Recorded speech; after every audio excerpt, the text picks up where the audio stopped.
Hello दोस्तों, जय हिंद। आप सभी का बहुत स्वागत करता हूं एक नए वीडियो में। तो दोस्तों, अगर आप भारत के किसी भी कोने में रहते हैं तो आपने गोरखपुर जंक्शन रेलवे स्टेशन के बारे में जरूर सुना होगा। और गोरखपुर जंक्शन पर ही हमारे देश में दूसरा सबसे लंबा प्लेटफॉर्म भी है। लेकिन दोस्तों, गोरखपुर जंक्शन को लेकर एक बहुत ही बड़ा और एक बुरा जो अपडेट है वो निकल के सामने आ चुका है रेल यात्रियों के लिए। क्योंकि दोस्तों 12 अप्रैल 2025 से भारतीय रेलवे की तरफ से गोरखपुर जंक्शन को बंद करने का जो आदेश है वो यहाँ पर जारी हो चुका है। जिसके कारण दोस्तों 122 से भी जो ज्यादा गाड़ियां हैं वो पहली बार प्रभावित होने वाली है। बुरी तरह से इनका जो संचालन है वो गोरखपुर जंक्शन के बंद होने से इन गाड़ियों के ऊपर पड़ेगा। जिसके कारण दोस्तों लाखों की संख्या में जो रेल यात्री हैं उनकी यात्रा में परेशानी देखने को मिलेगा। और यहाँ कहें कि भारी परेशानियों का सामना करना पड़ेगा इस बंद के कारण। तो यहाँ पर बिल्कुल भी गलत नहीं होगा। बाकी आज हम पूरा डिटेल में बात करेंगे कि आखिर 12 अप्रैल 2025 से भारतीय रेलवे गोरखपुर जंक्शन को क्यों बंद कर रही है, कितने दिनों तक ये जो बंदी है वो गोरखपुर जंक्शन रेलवे स्टेशन पर लागू रहेगा, क्या है इसको लेकर पूरा अपडेट, किस कारण से गोरखपुर जंक्शन को रेलवे बंद कर रही है, बाकी यहाँ पर कौन कौन सी ट्रेनें प्रभावित होंगी, इन सभी चीजों के बारे में अगर आपको भी फुल डिटेल जानना है तो इस वीडियो को ध्यान से देखिए एंड अभी से इस वीडियो को लाइक और इस चैनल को सब्सक्राइब कर लीजिए। बाकी आइए जल्दी से बढ़ते हैं आज की इस वीडियो की तरफ एंड जानते हैं गोरखपुर जंक्शन को लेकर इस बड़े अपडेट के बारे में। तो दोस्तों हाल ही में इस बंदी को लेकर एक जो पूरा डिटेल रिपोर्ट है वो भी जारी हुआ है, जिसके माध्यम से गोरखपुर जंक्शन को लेकर ये जो बड़ा अपडेट है इसको और हम बेहतर तरीके से समझने की कोशिश करेंगे। तो एक्चुअली दोस्तों गोरखपुर जंक्शन पर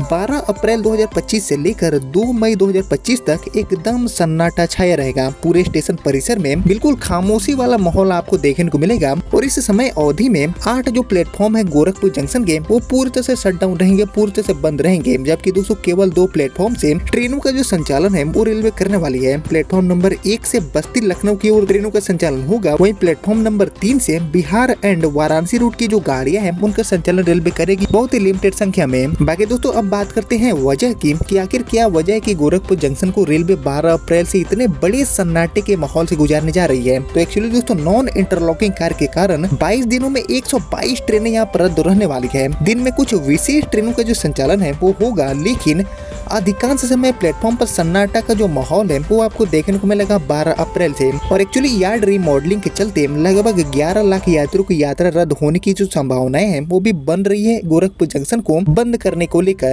जिससे दोस्तों रेलवे को लगभग 12 करोड़ रुपए का जो नुकसान है वो भी झेलना होगा। और ऐसा पहली बार होगा कि जब एक साथ 122 जो ट्रेनें हैं उनको रेलवे रद्द करने वाली है। और दोस्तों यहाँ पर 28 ट्रेनों के रूट में भी रेलवे ने बदलाव किया है। गोरखपुर जंक्शन से प्रतिदिन एवरेज 50 से 55,000 जो यात्री हैं वो अपने सफर को पूरा करते हैं, जिससे दोस्तों भारतीय रेल को अप्रोक्सीमेटली 70 लाख का जो अर्निंग है वो हो जाता है गोरखपुर जंक्शन के माध्यम से। बाकी दोस्तों पूर्वोत्तर रेलवे 12 अप्रैल से अब तक का सबसे बड़ा जो ब्लॉक है वो लेने जा रही है। यह ब्लॉक दोस्तों 2 मई तक चलेगा, जिससे दोस्तों गोरखपुर से जाने वाली 122 ट्रेनें रद्द रहेगी। वहीं गोरखधाम वैशाली जैसी जो प्रमुख गाड़ियां हैं जो कि पॉपुलर गाड़ियां हैं इनको छोड़कर मैक्सिमम जो गाड़ियां हैं उनको रेलवे ने रद्द कर दिया है इस ब्लॉक को लेकर। वहीं कुछ ट्रेनों को डाइवर्ट, कुछ को शॉर्ट टर्मिनेट किया गया है रेलवे की तरफ से। वहीं एनईआर के ट्रेन निरस्तीकरण शेड्यूल के अकॉर्डिंग 12 से 26 अप्रैल तक प्री एनआई का काम होगा। इसके बाद 27 अप्रैल से लेकर 3 मई तक एनआई यानी कि नॉन इंटरलॉकिंग का जो फुल फेज वाला काम है वो रेलवे कंडक्ट करने वाली है। वहीं इंटरलॉकिंग के बाद ट्रेनों का जो संचालन है वो अभी के मुकाबले काफी हद तक सुगम हो जाएगा, काफी हद तक जो सुधार है वो देखने को मिलेगा। वहीं दिल्ली रूट पर गोरखपुर से चलने वाली गोरखधाम सुपरफास्ट और मुंबई रूट पर दादर एक्सप्रेस का जो संचालन है वो अपने पुराने समय और पुराने रूट से ही जारी रहेगा। इन पर कोई भी अंतर आपको देखने को नहीं मिलेगा। हालांकि दोस्तों इन दोनों ट्रेनों का संचालन 26 अप्रैल तक ही होगा। उसके बाद ये जो गाड़ियां हैं ये भी प्रभावित होने वाली है बुरी तरह से। इसी तरह देहरादून एक्सप्रेस और एलटीटी सुपरफास्ट का जो संचालन है वो भी 19 अप्रैल तक अभी की तरह ही जारी रहेगा। लेकिन 19 अप्रैल के बाद जो मैक्सिमम गाड़ियां हैं जो कि गोरखपुर से होकर गुजरती है या फिर गोरखपुर से ओरिजिनेट होती हैं उनका जो संचालन है वो बहुत बड़े लेवल पर प्रभावित होगा। यानी कि कुल मिलाकर 12 अप्रैल से लेकर 2 मई 2025 तक ये जो बड़ा ब्लॉक है वो आपको देखने को मिलेगा गोरखपुर जंक्शन रेलवे स्टेशन के लिए। जिसके कारण दोस्तों गोरखपुर जंक्शन के